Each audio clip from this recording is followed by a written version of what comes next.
Ndugu zangu waandishi wa habari, leo hii nikaona ni kwamba ni vyema tuitane hapa, kwa sababu tuna mada ambayo jamii imekuwa ina dhana nyingi. Mada hiyo kwetu sisi tunaweza tukaita kwamba ni tafakari mpya ya sheria ya uchawi nchini Tanzania. Hiyo ndo mada yetu ya leo. Je, uchawi unaweza kutafsirika kama maarifa ya jadi yenye mwelekeo wa teknolojia? Hii ndo mada yetu ya leo. Jamii imekuwa ikiamini sana kwamba hakuna sheria ya uchawi, na serikali haiamini uchawi.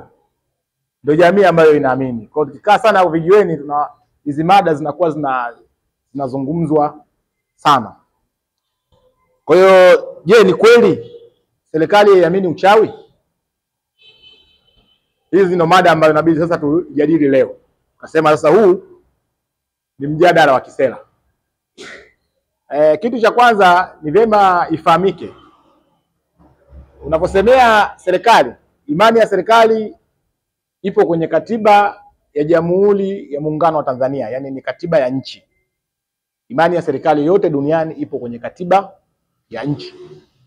Imani ya serikali ipo kwenye sheria na sera.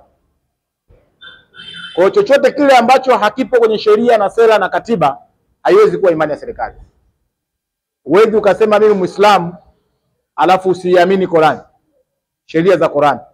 Huwezi ukasema kwamba mimi Mkristo alafu usiamini sheria za Biblia, ikiwemo kumbukumbu la sheria Torati. Itakuwa kitu ambacho hakiwezekani. Kwa hiyo nasema hivyo kwa maana moja. Serikali imetunga sheria. Ni sheria ya uchawi, inajulikana kama Witchcraft Act, ni sura ya 18. Na sheria hii ni kongwe. Yaani sisi sheria hii tumeilisi kutoka kwenye hizi serikali za wakoloni. Maki Wajerumani wakaja, baadaye Waingereza wakatutungia kabisa na hii sheria. Iko toka mwaka 1928. Imekuwa ikifanywa marejeo mbalimbali. 2019 ilifanywa marejeo, maboresho mpaka mwaka 2023. Kwa maana hiyo kwamba serikali inaamini kwenye uchawi, ndio maana sheria ipo na imeendelea kuienzi na imeendelea kufanya maboresho mpaka hivi leo. Kwa ile dhana kwamba serikali haiamini juu ya swala la uchawi, nguvu za kichawi, hicho kitu, hiyo lugha au hicho kitu, kwamba si kweli. Mtazamo huo wa kijamii sio kweli. Kwa sababu kuna sheria, kuna sera, sheria ya uchawi ipo na serikali wao wanaisimamia. Kwa hiyo kwanza sheria ya uchawi ipo.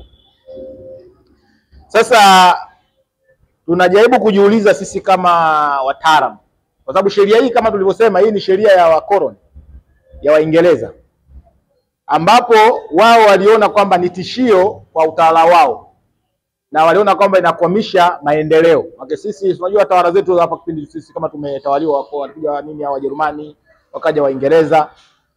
Kwa hiyo akasema njia pekee ni kutunga sheria ili kuweza kudhibiti ya watu wasipetee tishio dhidi ya utawala wetu. Wakatutungia hiyo sheria ya uchawi, ambayo sheria hiyo ikaweka katika kapo moja uchawi wenye madhara, mila na desturi, yani zile jadi, kwamba vitu vyote hivyo vinakatazwa. Hiyo ndio ilikuwa mtazamo wa wakoloni na kupekea hiyo sheria. Kwa hiyo sisi tukasema, sisi kama Tanzania, hebu tuna haja ya kuendelea kuifikiri hii sheria. Moja, je, inapaswa kuendelea kuwepo?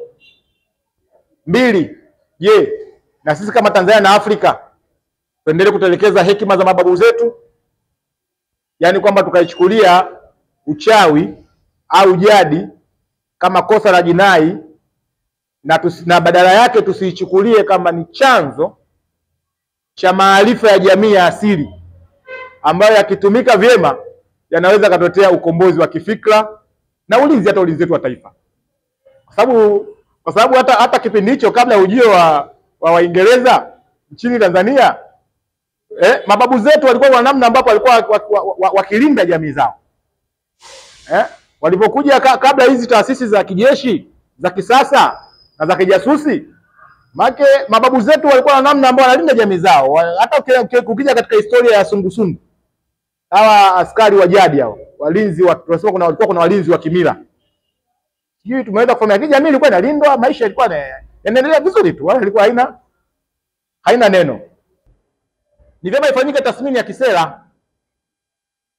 Tathmini ya kisera yani kwamba kuanzisha tume ya kitaifa itakayochambua matumizi ya maarifa ya jadi kwa njia ya kisayansi bila kuvunja haki za binadamu. Kwa hiyo tukasema pia ni vyema tathmini hiyo ifanyike. Lakini kitu kingine, ushirikiano na wanasayansi, yani taasisi kama tume ya sayansi na teknolojia na vyuo vikuu viandae tafiti za kisayansi juu ya maarifa haya. Kwa hiyo tafiti zikifanyika hapa, manake mambo yanaweza yakaendelea. Kwa hiyo kitu kingine ni kutungwa kwa sheria ya ulinzi na utafiti wa maarifa ya jadi ya Kiafrika ambayo itatofautisha kati ya uchawi wa madhara na maarifa ya nini? Ya jadi. Kwa hivyo ndio vitu ambavyo tukasema tuvipinge, lakini sisi kama taasisi tunapinga uchawi wote wenye madhara, yani vitendo vyenye madhara, kwamba hivyo tunavipinga. Tunavipinga kwa sauti moja kwamba haipaswi uchawi kutumika kwa sababu ya madhara au kumdhuru mtu kwa sababu ni makosa jinai au kwa sababu ya kumtishia mtu. Lakini pia kama tutafanya tafiti tuondoe mtazamo wa kimagharibi kwamba uchawi sisi ni asili ya Mwafrika, asili ya Mtanzania. Turudi kwenye asili yetu kwa sababu kila taifa lazima lijivunie asili yake. Hii mtazamo wa kikoloni mimi siukubali kwa asilimia zote. Kwamba kuweka kwenye jambo la uchawi wakati sote kwa pamoja nyinyi wasomi tukitazama hii sheria kwa nini imekuja? Ni kwa sababu tu ya mkoloni katika kutawala na kuogopa kutishia dhidi ya utawala wake. Akaua mila na desturi zetu, atutungia hii sheria. Sheria hii tunaishi, kwa nini tuishi? Tumeweka sheria, watu wanahukumiwa muda mwingine ambaye tunaamini wanahukumiwa kwa hisia kwa sababu hakuna mpelelezi ambaye anaweza akasema huyu ni mchawi akamkamata mchawi kwa sababu hizo nguvu za kichawi yeye anazionaje? Akati hakuna skuli wala chuo chochote ambacho kinafundisha sanaa ya kukamata uchawi. Haipo.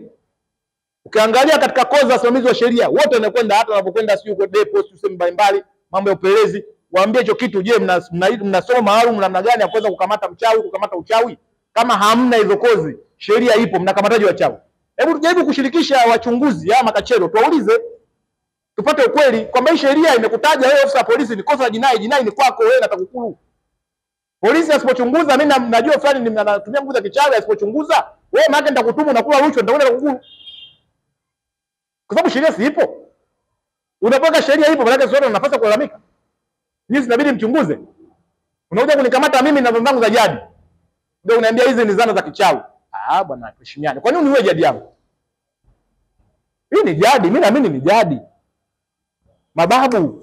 Mabibi zetu walizifanya. Mtu akiwa na mikosi mjini, anaenda kule watu wanamwombea dua, wanafanyia matambiko. Na washangaa mtu akija baadaye Mungu anamfungulia, mambo yanaenda.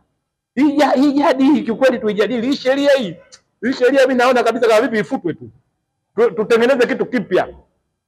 Hii sheria ya uchawi mimi naungana na wanazuoni mbalimbali na tume mbalimbali ambazo zilitoa mapendekezo. Maana Commission of Law Reform walishapendekeza mapendekezo. Maana wao ndio walianzisha hizi sekeseke. Wakaambiwa hii ni sheria ya hisia, si ya uhalisia. Hii sheria haipaswi kuwepo katika zama hizi za teknolojia na sayansi. Lakini mpaka leo wamesema hii iendelee kuwepo.